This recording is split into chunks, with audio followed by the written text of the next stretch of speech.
எல்லாருக்கும் வணக்கம். நம்ம இப்ப எந்த படத்தோட ரிவ்யூ பார்க்க போறோம்னா, ப்ராஜெக்ட் ஹைலி மேரி படத்தோட ரிவ்யூ தான் பார்க்க போறோம். இது முழுக்க முழுக்க ஒரு ஹாலிவுட் படம் தான். என்னடா தமிழுக்கு தான் குடுத்துட்டு இருந்தேன், ஹாலிவுட் படத்துக்கும் குடுக்கலாம்னு நீங்க நினைக்கலாம்.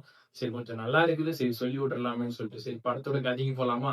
இந்த படத்துல என்னடான்னா, 2 டீம் இருக்காங்க. அவங்களுக்கு என்ன நடக்குதுன்னா, ஸ்பேஸ்ல போயிட்டு ஒரு புதுவிதமான ஒரு ஆராய்ச்சிய ட்ரை பண்றாங்க.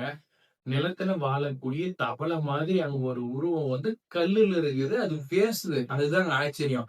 அது என்ன சொல்லுதுன்னா, ஒரு ஸ்டாஃப் ஒரு டீச்சருக்கு ஸ்பேஸ்ல என்ன வேலைன்னு கேக்குது. இவரு சயின்டிஸ்ட். அதுக்கு வந்து இவரு வந்து ஒரு டீச்சரா தெரியுதாம். இந்த தவளை மாரி இருக்கிறது. அத வச்சு என்ன ஒரு ஆராய்ச்சி பண்றாங்க.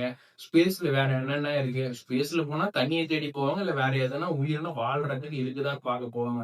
ஆனா அங்க ஒரு உயிரினம் இருக்குது. அது ஒரு புதுவிதமான ஒரு ஆச்சரியமாவே இருக்குது. இந்த படத்த பார்க்கும்போது ஒரு ஒரு வேற வேற ஒரு ட்ராக்ல போகுது. பொதுவாவே ஃபிலிம்ம கண்டுபிடிச்சதே ஒரு ஹாலிவுட் இண்டஸ்ட்ரி தான். ஸ்கிரீன் பிளே ஒர்க் எல்லாமே ப்ராப்பரா இருக்குது. கதை வந்து கொஞ்சம் லேகுன்னு தான் சொல்லணும். ஒரு புரியாத புதிராவே போயிட்டு இருக்குது. ஸ்பேஸ்ல போயிட்டு என்னடா பண்றாங்கன்ற மாரி ஒரே ரூம்ல எடுக்கப்பட்ட படம். ஏதோ நாங்க ரிலீஸ் பண்ணியிருக்கோங்க பாருங்க அப்படின்ற மாரி தான் இருக்குது. உண்மையா சொல்லப்போனா படம் சரியில்லன்னு தான் சொல்லணும். நீங்க பார்த்து ஏமாந்துராதீங்க. பாய்.